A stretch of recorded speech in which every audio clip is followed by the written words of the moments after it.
Isang magandang balita ang inihayag ng Japan Boxing Organization at ng mismong promoter ni Cuadro Alas. Dahil ang naging laban ni Casimero kahapon sa bansang Japan kontra sa isang matigas na Mexican fighter ay kinilala ngayon ng mga Hapon bilang isang mind-blowing performance ng ating kababayang si Casimero. At muling nagbigay papuri sa ating kababayan ang mismong mga promoter at sponsors ng naturang laban. Sa hindi matatawarang performance ni Casimero, na kung saan ay maging itong si Masayuki ay napahanga at nagbigay ng matinding mensahe sa press media na itong si Casimero raw ang nag-iisang fighter sa lower division na maaaring makapagbigay ng pinakamahirap na laban kay Naoya Inoue.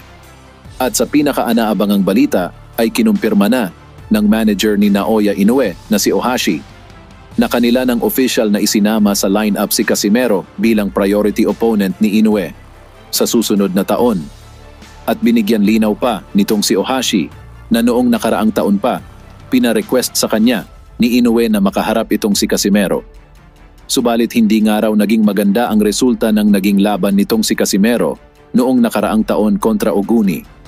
Sa madaling salita, ay naghintay lamang ng isang impresibong performance ni Casimero, itong tumatayong manager ng The Monster, bago nila tuluyang pahintulutan ang request ng alaga nilang si Inoue na makalaban na itong si Casimero.